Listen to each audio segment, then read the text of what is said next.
Nous sommes en Indre-et-Loire, dans la ville de Tours, une ville qui est connue pour sa célèbre cathédrale Saint-Gratien, son pont Wilson qui enjambe la Loire, son jardin des prébendes Doé et plein d'autres choses vraiment incroyables.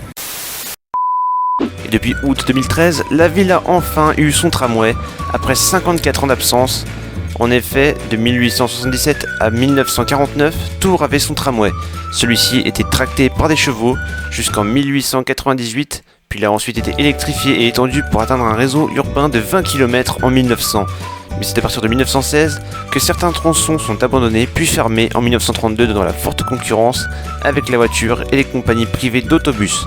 Mais c'est pendant la Seconde Guerre mondiale que le réseau subit d'importants bombardements sur les installations ferroviaires de la ville. Le réseau fonctionna jusqu'au 14 septembre 1949 pour être remplacé par des autobus. Le 31 août 2013, le tramway fait son grand retour.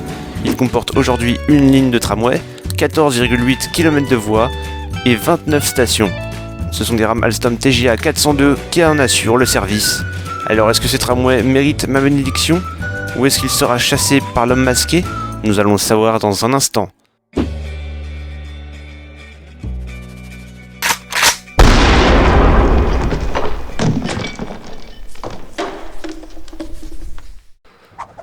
Voici la gare de Tours. Elle possède une assez belle architecture qui fait penser à certaines gares parisiennes.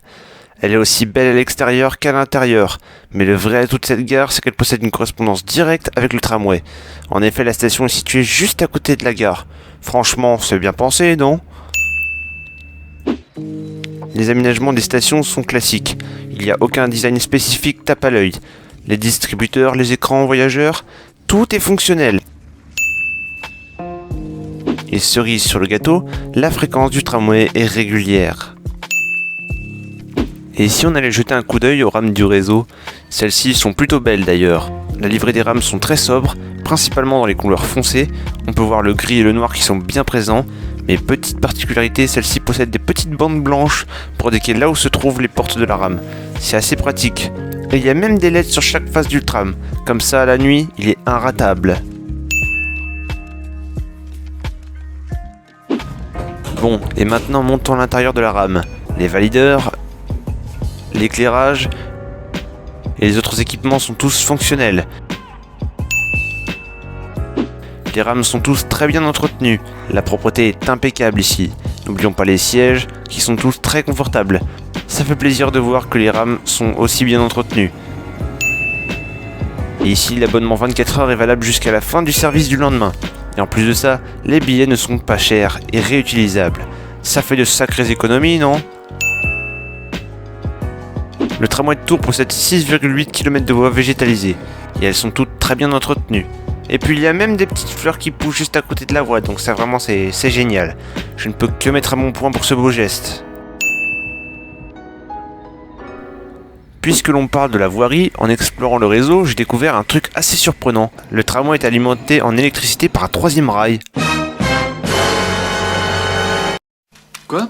Eh oui, la ligne possède une portion de 1,8 km de voie alimentée par un troisième rail. Celle-ci commence à partir de la gare de Tours et s'étend jusqu'à la station Place Choiseul.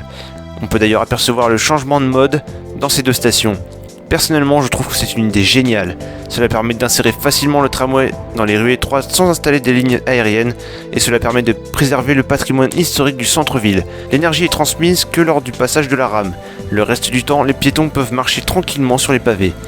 Tours n'est pas la seule ville à posséder ce type d'alimentation. Il y a Bordeaux aussi qui possède le même fonctionnement dans le centre-ville.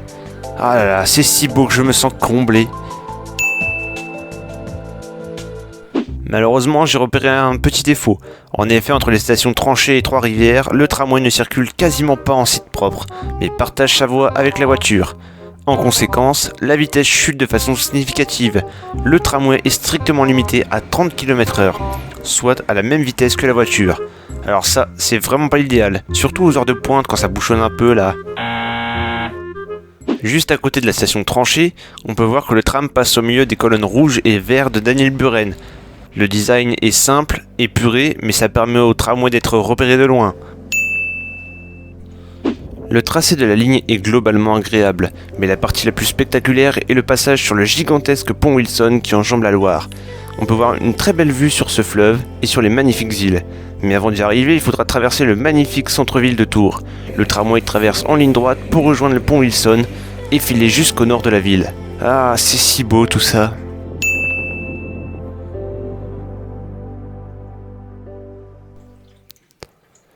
C'est l'heure du résultat des courses.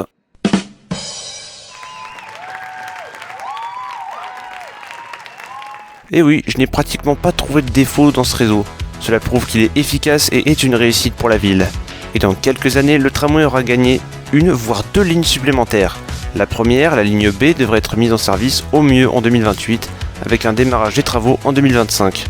Et pour la ligne C, eh bien on ne sait pas encore, mais elle devrait relier la gare de Saint-Pierre-des-Corps et Saint-Cyr-sur-Loire dans la banlieue. Personnellement, je trouve que c'est une ville qui est plutôt bien foutue dans l'ensemble. Le centre-ville est vraiment beau, on a accès à un patrimoine historique plutôt intéressant, et en plus on a une belle vue sur la Loire et le Cher. Mon périple à Tours est maintenant terminé, on se dit à bientôt pour un nouvel épisode de Chasseurs de tramway français. Si tu as aimé cet épisode, n'oublie pas de mettre un like et de partager cette vidéo avec un de tes amis. Si tu veux voir les autres épisodes de la série, clique sur la playlist qui s'affiche ici. Et si tu as manqué ma dernière vidéo, c'est juste là.